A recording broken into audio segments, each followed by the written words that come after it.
بسم اللہ الرحمن الرحیم۔ السلام علیکم ورحمۃ اللہ وبرکاتہ۔ پیارے دوستو، اس وقت ہم آپ کو وہ احادیث رسول صلی اللہ علیہ وسلم بیان کر رہے ہیں جو رسول رحمت صلی اللہ علیہ وسلم نے فتنہ آخرت کے بارے میں فرمائے ہیں۔ ہمارا مقصد یہ ہے کہ ہم ان فتنوں سے خبردار رہے جن کی نشاندہی پیارے آقا صلی اللہ علیہ وسلم نے کی ہے، تاکہ ہم اپنا دین و ایمان ان فتنوں سے بچائے جن سے رسول رحمت صلی اللہ علیہ وسلم نے بچنے کی تاکید کی ہے۔ آج بھی ہم چند احادیث شریف آپ کے سامنے بیان کر رہے ہیں۔ پہلا حدیث شریف ہے جس کا مفہوم ہے، حضرت ماکل بن یسار رضی اللہ تعالیٰ عنہ بیان کرتے ہیں کہ رسول اللہ صلی اللہ علیہ وسلم نے فرمایا، فتنے کے زمانے میں عبادت کرنا میری طرف ہجرت کرنے کی طرح ہے، رواہ مسلم۔ ایک اور حدیث ہے، حضرت زبیر بن عدی بیان کرتے ہیں،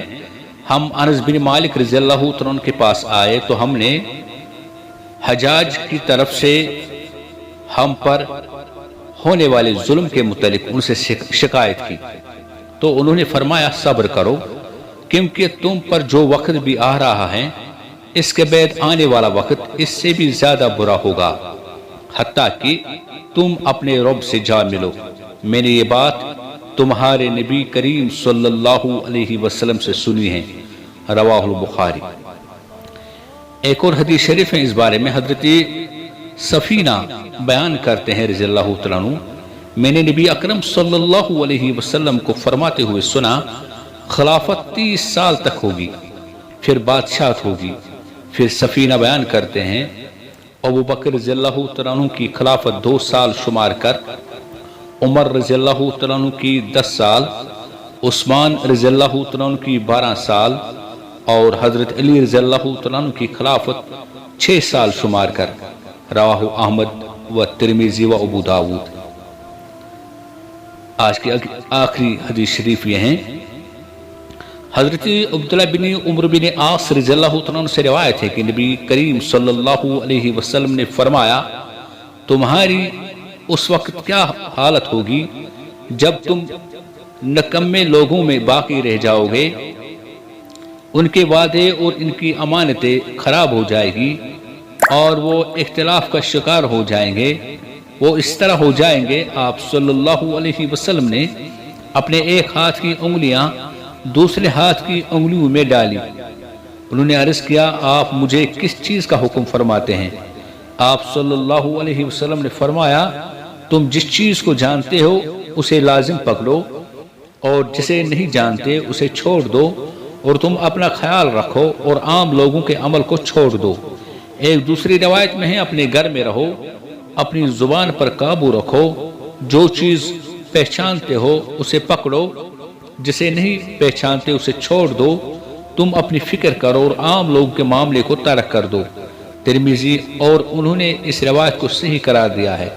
رواہ ترمذی و ابو داود۔ پیارے دوستو، مذکورہ احادیث سے معلوم ہوا کہ ایک مسلمان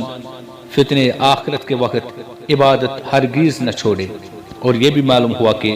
فتنوں کے وقت صبر سے کام لینا ہوگا اور کسی حکام کے ظلم سے ہرگز شکایت نہ کرے، کیونکہ آنے والا وقت اس سے بھی زیادہ برا ہوگا۔ حدیث سے معلوم ہوا کہ خلافت صرف 30 سال تک تھی، اس کے بعد بادشاہت ہی بادشاہت ہیں، اور یہ بھی معلوم ہوا کہ ہم جس چیز کو جانتے ہو اسے لازم پکڑنا ہے، اور جسے نہ جانتے ہیں اسے چھوڑ دے اور اپنا خیال رکھے، اور عام لوگوں کے عمل کو چھوڑ دے، اپنی ایمان کی فکر کرے۔ پیارے دوستو، آخر پر آپ سے یہ گزارش ہے کہ اس چینل کو سبسکرائب کرے اور ایک دوسرے تک ثواب کی نیت سے شیئر کرے، اور پسند آئے لائک کیجیے۔ ملیں گے ایک نئے ویڈیو کے ساتھ، تب تک کے لیے السلام علیکم ورحمۃ اللہ وبرکاتہ۔